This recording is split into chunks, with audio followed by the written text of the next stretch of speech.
You're damn right they wanted it more. They wanted it more last night. Like this, the whole thing that makes you believe in the Knicks was that they had, what did we just talk about LeBron James? A heart of a champion. It was their heart. It was their fight. It was their grit. They were the third best rebounding team in the league. They got out-rebounded the last 2 games, right? Julius Randle had 11 shots in the first half. I'm sitting there watching the game, and Shaq said the quote of the day. He was like, yeah, this is a good effort, but I can't have my best player give me good effort. I need to have my best player give me great effort.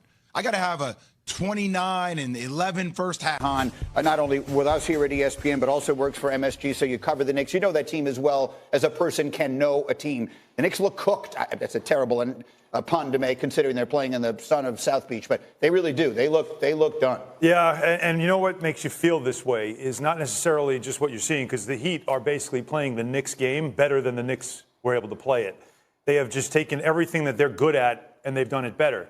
Depth, bench, rebounding, effort plays, deflections, all of it. And then on top of it, shooting just ridiculous from three-point range, or it just felt like making threes that just were enough to keep you at an arm's length. Anytime you made a push, they were just demoralizing when they hit their threes in the third quarter. 7 offensive rebounds in the fourth quarter, demoralizing.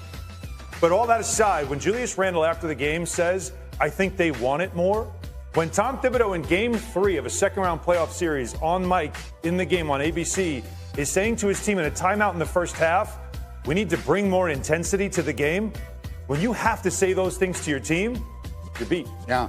You know, a lot of conversation over the weekend that we had on Countdown with the guys, particularly from Jalen, was how hard it is to go down to Miami and play this time of year. And I know people will immediately associate that with the nightlife and all that. But according to Jalen, there's more than that. There's also just the reality of the temperature change, the heat, the geography, being down there for 3 days. It sort of saps a little bit of your energy and your strength. We talk about that primarily. It's fine. It does seem also like not only is this a Jimmy Butler's just better than the Knicks' best player, and Brunson's been fantastic, but a coaching situation, Jay, right? Spoelstra, as usual, looks like the better coach in the series. True or false? I mean, he's one of the best coaches in the league. Not just the series, in the NBA. Top 3 in the NBA. And by the way, we never, ever question the mental readiness of the Miami Heat. We never do, right? This is a team that's undermanned.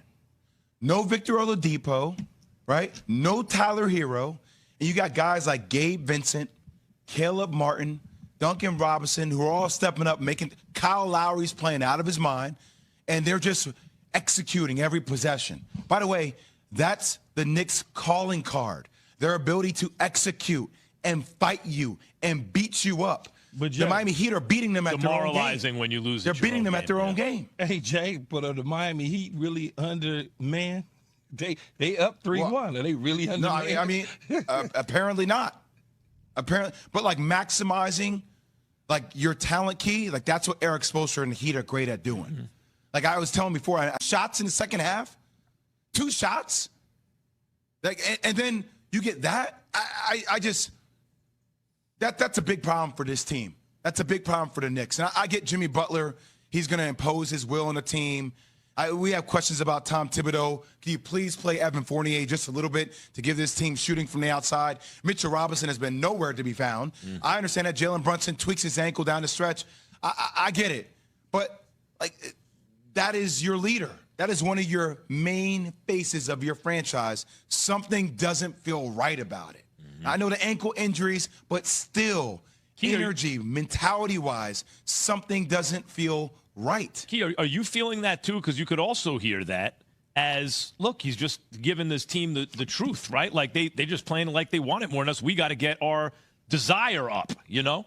Or do you hear it like Jay? I don't hear it like Jay. I just hear it as much like you say, Max. In the end, they wanted it more than we did. We didn't give our maximum effort. We didn't do the things that we needed to do to win. That's the way I look at it. I'm not looking at it as that's my leader and he said that he shouldn't have said that. Now, what Jay did say though is I need more from him on the court.